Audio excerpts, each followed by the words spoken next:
Comment passer d'un logo comme ceci à comme ceci? Ici, on parle de vectorisation d'un logo.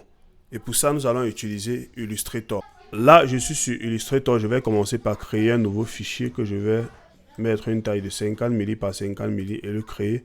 Ensuite, on va importer notre logo comme ceci. Et ce qu'on va faire, c'est qu'on va le dupliquer. On va dupliquer le logo comme ceci. Ensuite, on va cliquer ici sur vectorisation de l'image. Là, vous pouvez remarquer que le résultat est différent de ce qu'on avait au départ. Alors pour ça, nous allons cliquer sur l'option du panneau de vectorisation. Comme ceci, on a cette page qui s'affiche. Alors, première des choses ici, dans les paramètres prédéfinis, on peut avoir les paramètres qui peuvent vous servir peut-être de le faire plus rapidement.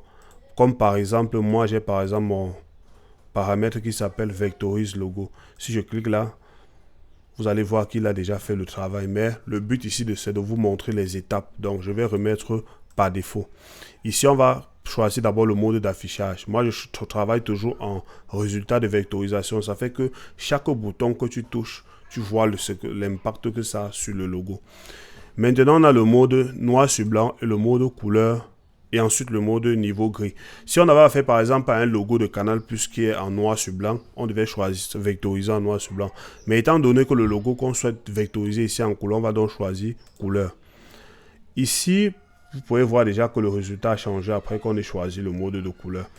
Ici donc, nous allons choisir le nombre de couleurs que contient ce logo. Ce logo a environ 1, 2, 3 couleurs. On va donc venir ici. Bon, disons 1, 2, 3, 4. 5 couleurs, 4 couleurs. On va donc entrer le nombre de couleurs ici, 4 couleurs. Vous allez remarquer qu'il y a déjà un changement.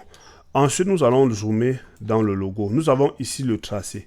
Le tracé ici nous permet d'affiner les bords du logo ici. Si les bords sont déjà affinés, comme dans notre cas, vous ne touchez plus le bouton tracé. Maintenant, il y a les bords. Vous allez vous rassurer que les bords sont arrondis. Comme ici, par exemple, on a les bords qui sont un peu ronds. On a le texte qui n'était pas bien ajusté. Là, on va ajuster les angles comme ceci pour se rassurer que les angles soient vraiment bien travaillés. Je vais rester peut-être à 85 pour ne pas exagérer. Ensuite, nous avons les bruits. Les bruits, parfois, regardez par exemple, les bruits c'est bon, mais je vais un peu déformer pour que vous voyez le rôle du bouton. On va les mettre peut-être à 80. Non, mettons même à 2. Regardez les bruits, c'est si vous avez des détails comme ceci. Vous allez voir ici sur le bleu, ici, on a une couleur qui est apparue. Vous l'enlevez, vous ajustez le bouton ici jusqu'à ce qu'il disparaisse. Comme ceci.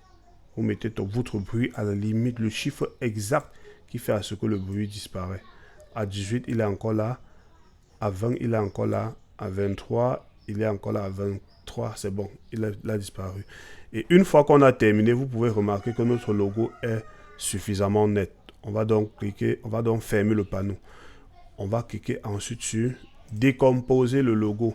Une fois qu'on a décomposé, je le mets toujours à l'extérieur comme ceci et je vais faire dissocier pour supprimer le blanc autour.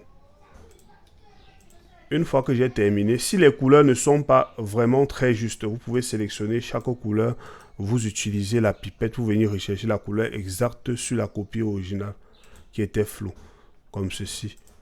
Je clique sur cette couleur, je prends la pipette et je viens chercher la couleur ici pour avoir les couleurs vraiment exactes de départ.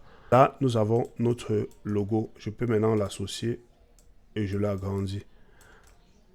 Vous pouvez remarquer ici, le logo de départ, il est flou, mais nous avons le logo vectorisé qui est suffisamment net.